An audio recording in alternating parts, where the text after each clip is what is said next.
Muy buenas noches, doctora Vanessa Avendaño. Le saluda alumna Alexandra Buri de la carrera de Derecho del segundo ciclo, modalidad a distancia. El día de hoy voy a exponer acerca de la construcción de la democracia en la vida republicana del Ecuador. Para empezar, vamos a hablar acerca de la construcción de la democracia en Ecuador. ¿Cómo ha sido un proceso complejo y dinámico? Bueno, esto ha sido marcado por numerosas transformaciones a lo largo de la historia haber ido experimentando ciclos de estabilidad y conmoción política, pasando por periodos de gobiernos autoritarios, dictaduras militares y democracias inestables, lo que ha conllevado a que actualmente se instaure un marco normativo que busca fortalecer la participación ciudadana, la inclusión social y la equidad. Asimismo, me permito recalcar los antecedentes históricos y conceptuales de la democracia en el Ecuador en función a los debates y perspectivas de la democracia en América Latina. Para eso he considerado los siguientes antecedentes, como la historia política del Ecuador está marcada por periodos de inestabilidad y esfuerzos por fortalecer las instituciones democráticas.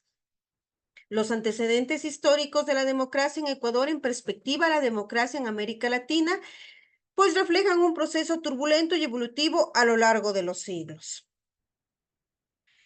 Entre los antecedentes históricos tenemos la colonización española. Desde el siglo XVI hasta principios del siglo XIX, Ecuador estuvo bajo el dominio del Imperio Español, que impuso un sistema colonial centralizado y jerárquico. También tenemos la independencia y primeros gobiernos.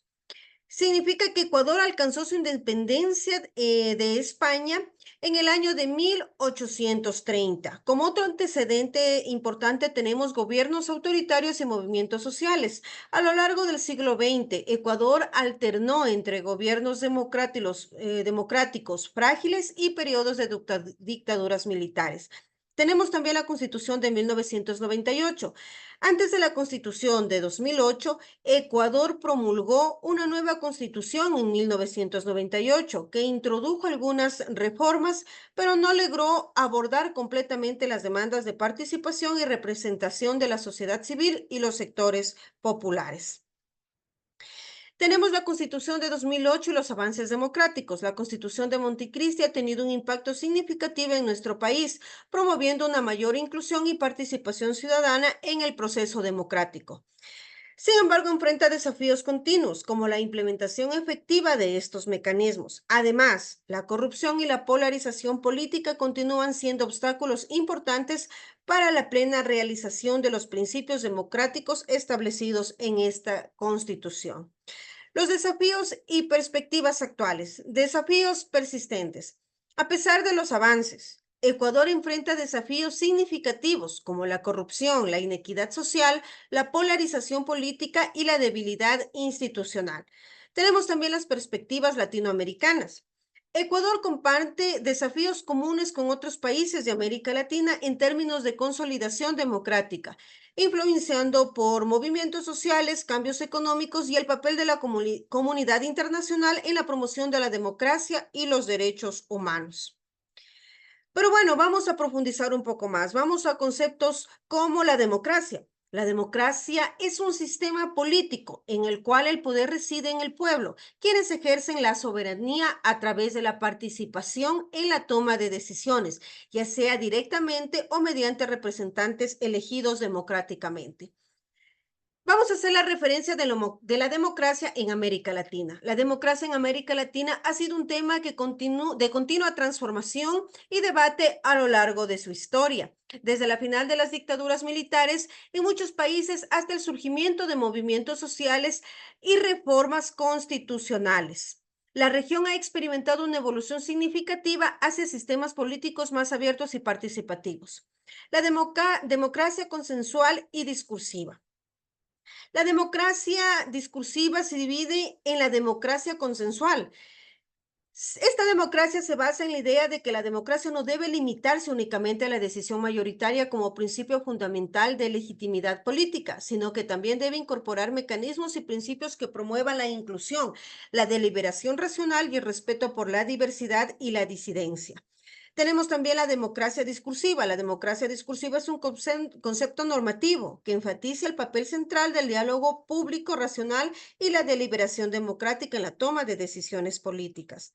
Tenemos también la democracia, la teoría crítica y la democracia, la democracia deliberativa. Esta democracia se divide en teoría crítica y democracia radical, globalización de la democracia real, republicanismos y democracia disputatoria, dualismo y democracia deliberación.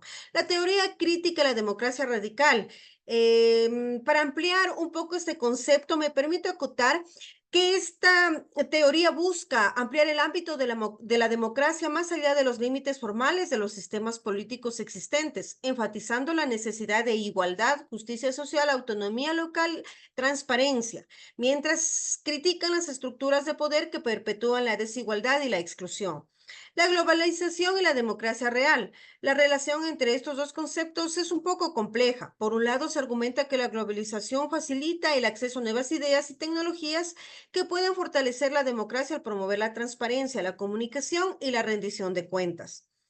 Los republicanismos y democracia disputatoria. Los republicanismos y la democracia disputatoria comparten un compromiso con la participación ciudadana activa y la deliberación democrática robusta.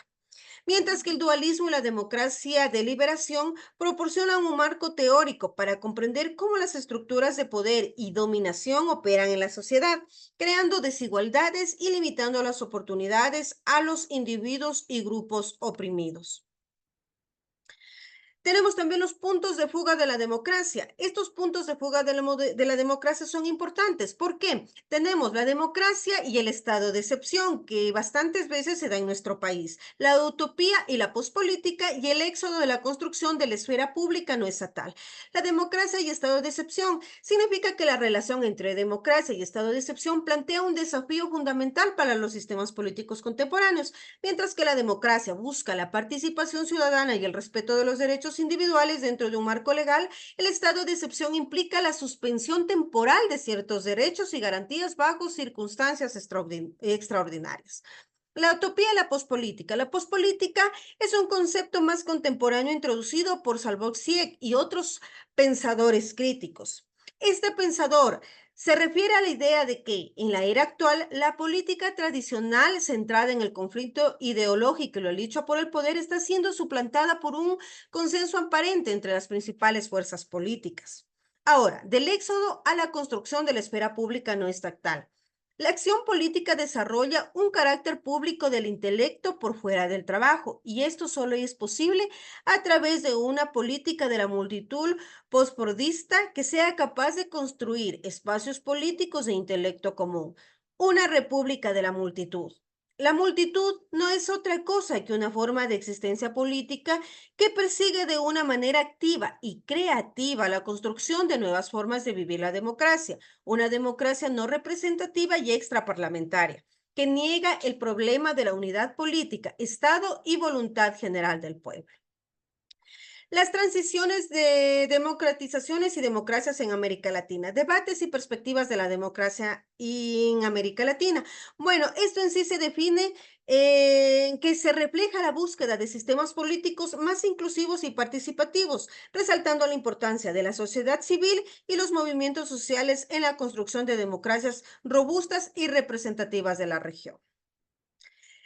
Tenemos bueno, dentro de nuestro trabajo me he permitido acotar 3 momentos históricos políticos importantes en la construcción de la democracia de nuestro país. He tomado en consideración como un hito importante la primera Asamblea Constituyente de 1830. ¿Por qué? Porque la elección de la primera Asamblea Constituyente en el Ecuador en 1830 marcó significativamente el establecimiento de la democracia en el país al institucionalizar un proceso de representación política y toma de decisiones colectivas. Aunque inicialmente limitado en términos de inclusión y participación, este evento sentó las bases para la creación de normas constitucionales y la autonomía nacional poscolonial.